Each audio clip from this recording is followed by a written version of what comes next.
Hello friends, ये video मैं उन बच्चों के लिए बना रहा हूँ जिन्हें बिल्कुल भी इंग्लिश नहीं आती, जो इंग्लिश के नाम से ही डरने लगते हैं। ये वीडियो देखने के बाद 100% उन्हें इंग्लिश समझ में आ जाएगी और ट्रांसलेट करना सीख जाएंगे। ट्रांसलेशन के कुछ रूल होते हैं, 4 प्रकार के रूल होते हैं। पहला, उन्हें इंग्लिश पढ़ना आना चाहिए। दूसरा, मीनिंग आनी चाहिए। तीसरा, उन्हें सब्जेक्ट, वर्ब और ऑब्जेक्ट पहचानना आना चाहिए। चौथा, फॉर्मूला पता होना चाहिए। तो सबसे पहले हम स्टार्ट करते हैं सब्जेक्ट, वर्ब और ऑब्जेक्ट से। सब्जेक्ट को हिंदी में कहते हैं कर्ता, वर्ब को क्रिया कहते हैं, ऑब्जेक्ट को विषय कहते हैं। ये किताबी लैंग्वेज है, मैं किताबी लैंग्वेज नहीं बताऊंगा, मैं अपने लैंग्वेज में बताना चाहूंगा। ये एक पेन है और ये एक कॉपी है जिसे नोटबुक बोलते हैं। इन दोनों में से सबसे ज्यादा इंपॉर्टेंट क्या है? सबसे ज्यादा इंपॉर्टेंट हमारा नोटबुक है। क्यों इंपॉर्टेंट है? अगर नोटबुक ना होता तो क्या पेन का इस्तेमाल हमें पता चलता? क्योंकि पेन बना ही है इसलिए ताकि नोटबुक में लिख सके। अगर नोटबुक ही ना होता तो पेन का यूज ही कहीं ना होता। दीवार में या फिर फर्श पे तो पेन से लिखते हैं ना, पेन का यूज हमें कॉपी में करना होता है। तो सबसे ज्यादा इंपॉर्टेंट मेरा क्या है? नोटबुक है। फर्स्ट नंबर इंपॉर्टेंट क्या है मेरा? नोटबुक है। फिर नोटबुक के बाद इंपॉर्टेंट क्या आता है? पेन आता है, क्योंकि पेन के बिना नोटबुक लिखा नहीं जाएगा। तो सेकंड नंबर पे इंपॉर्टेंट आता है मेरा पेन, जिसे पेन है, कॉपी नहीं तो हम लिखेंगे कहां? तो दोनों इंपॉर्टेंट है। और सबसे पहले हमें देखना है जो हमारा सबसे फर्स्ट वाला इंपॉर्टेंट होगा, पहला इंपॉर्टेंट सबसे ज्यादा, उसे हम सब्जेक्ट बोलते हैं। और दूसरे को, जो दूसरे नंबर पे इंपॉर्टेंट होगा, उसे हम ऑब्जेक्ट बोलते हैं। इतना समझ में आया? गुड। तो सब्जेक्ट और ऑब्जेक्ट समझ में आ गया, ठीक है। सब्जेक्ट उसे बोलते हैं जो किसी भी चीज का सबसे मुख्य भाग होता है, और ऑब्जेक्ट उसे बोलते हैं जो किसी चीज का दूसरा सबसे मुख्य भाग होता है, जैसे ऑब्जेक्ट हो गया, ठीक। अब बात आती है वर्ब। वर्ब किसे कहते हैं? वर्ब को 2 तरीकों से पता कर सकते हैं वर्ब किसे कहते हैं। सबसे पहले, जिस भी मीनिंग में लास्ट में हिंदी में ना आए उसे वर्ब बोलते हैं। जैसे कि जाना, खाना, सोना, पीना, सबके लास्ट में ना आ रहा है तो हम ऐसे पता कर सकते हैं ये हमारे वर्ब हैं। क्या है? वर्ब।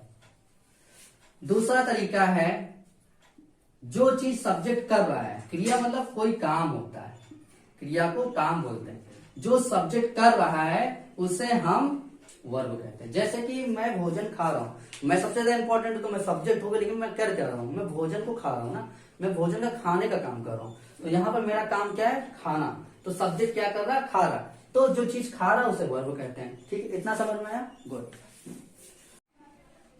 मैं भोजन खा सकता हूं, ठीक, ओके। अब इसमें हमको क्या बता सकते हो? सब्जेक्ट कौन है, वर्ब कौन है और ऑब्जेक्ट कौन है, ठीक। चलो देखो, सबसे ज्यादा इंपॉर्टेंट क्या है? सबसे पहले देखो सबसे ज्यादा इंपॉर्टेंट क्या है। सबसे ज्यादा इंपॉर्टेंट मैं हूं। कौन हूं? जो खाना खाएगा। किसको खाएगा? भोजन को। किसको खाएगा? भोजन को, ठीक है। अगर मैं ना होता, मान लो, तो क्या खाना कोई खाता? नहीं खाता। अगर मैं ही ना होता तो खाना, वो खेतों में अनाज कौन बोता? कोई ना बोता। तो मैं हूं तभी खाना है, और खाना है तभी तो हम खा रहे हैं भोजन को। क्योंकि अगर मैं हूं और भोजन नहीं है तो मैं खाऊंगा क्या? और भोजन है और मैं नहीं तो भोजन को खाएगा कौन? तो दोनों एक दूसरे के बिना अधूरे हैं। लेकिन सबसे ज्यादा इंपॉर्टेंट क्या है? सबसे ज्यादा इंपॉर्टेंट मेरा मैं हूं। तो ये क्या हो जाएगा? मेरा सब्जेक्ट। और ये दूसरे नंबर पे इंपॉर्टेंट क्या है? भोजन। तो ये मेरा ऑब्जेक्ट हो जाएगा, ठीक।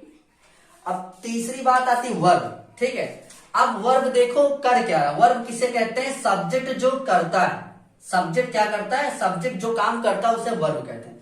सब्जेक्ट कर क्या रहा है? मैं क्या कर रहा हूं? मैं खा रहा हूं किसी चीज को ना, तो खाने का काम हो रहा है कि नहीं हो रहा? तो ये मेरा वर्ब हो जाएगा। क्या हो जाएगा? वर्ब। गुड। तो आज मुझे सब्जेक्ट, वर्ब और ऑब्जेक्ट तीनों के कॉन्सेप्ट क्लियर हो गए।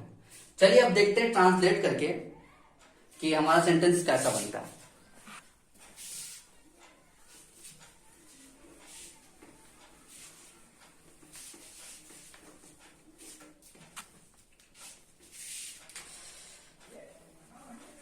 मॉडर्न टेंस से स्टार्ट करते हैं। सबसे पहले हम पढ़ाएंगे कैन। कैन कैन की मीनिंग क्या होती है? सकता है, सकता हूं, सकती है, ठीक, ETC। तो कैन को हम क्या कह सकते हैं? सकता है, सकता हूं, सकती है, ठीक है। इसकी मीनिंग ये होती है। ओके, अच्छे से याद कर लो। अब मैंने क्या क्या सीखा? मैंने सब्जेक्ट, वर्ब और ऑब्जेक्ट सीख लिया, ठीक है, पहला रूल सीख लिया। अब दूसरा रूल सीखो। दूसरा रूल है फॉर्मूला, ठीक है, हर किसी का फॉर्मूला होता है। चलो फॉर्मूला बताते हैं। फॉर्मूला है मेरा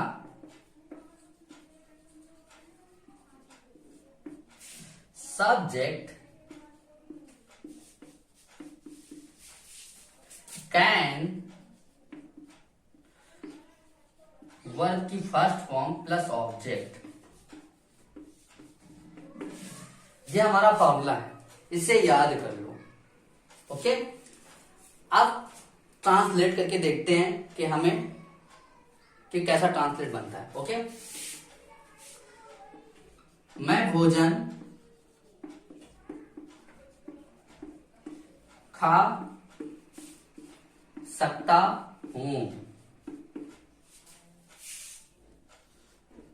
वह स्कूल जा सकता है, ठीक। अब एक चीज ध्यान दे लो, ठीक है। मैं को बोलते हैं इंग्लिश में आई बोलते हैं, वह को बोलते हैं इंग्लिश में ही, और एक वह और आता है जिसे बोलते हैं सी।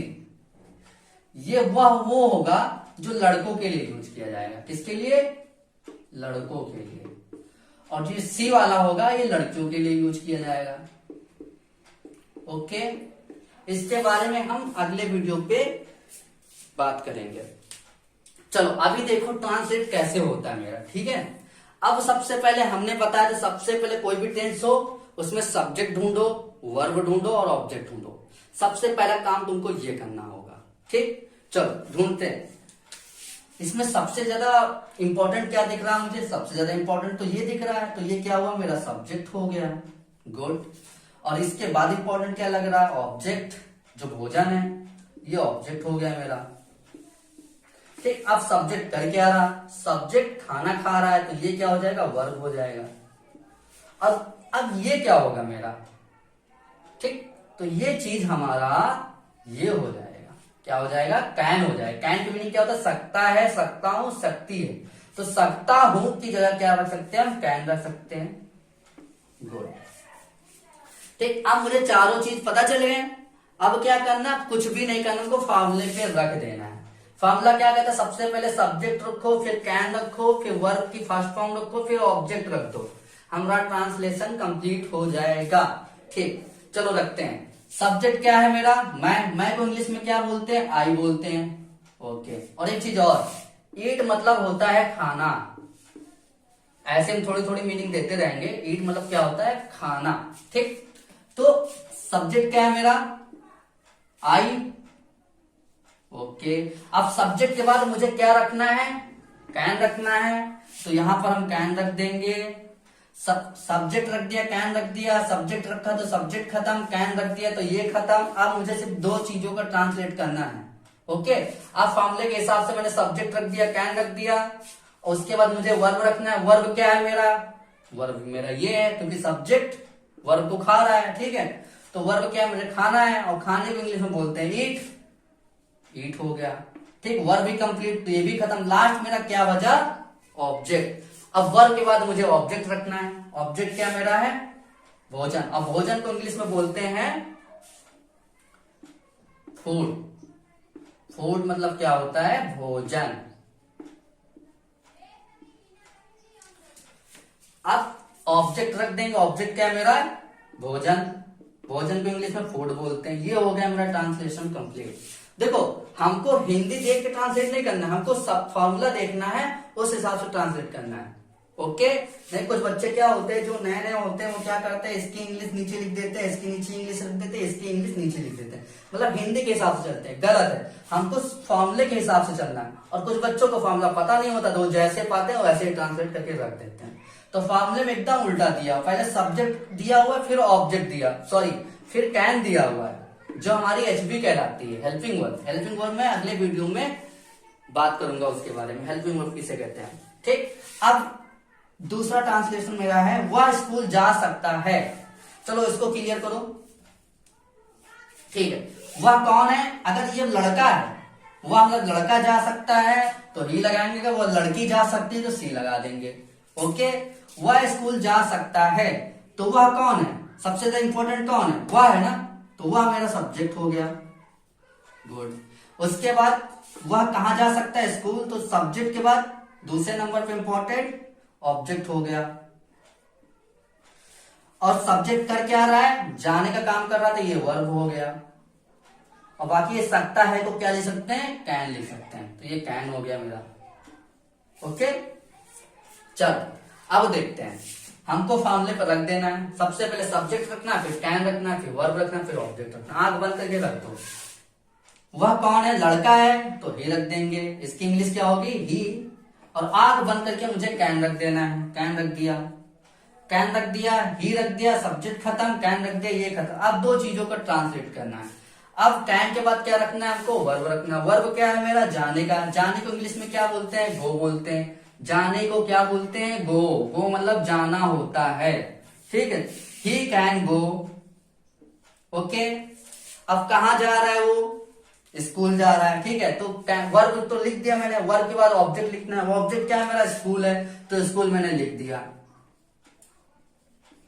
ही कैन गो स्कूल। लेकिन बच्चों एक चीज का और ध्यान दो, हम कहीं जाने से पहले, कहीं पर भी जा रहे हैं, अगर किसी प्लेस में जा रहे हैं तो उससे पहले हम टू लगा देते हैं। ठीक है, इस टू को हम बाद में बताएंगे टू कैसे यूज किया जाता है, कहां पे यूज किया जाता है। अभी बस इतना समझ लो कि कैसे ट्रांसलेट किया जाता है। ठीक, कहीं पर भी जाने से पहले टू का यूज हमेशा करते हैं, उस जगह से पहले हम टू लगा देते हैं। तो he can go to school.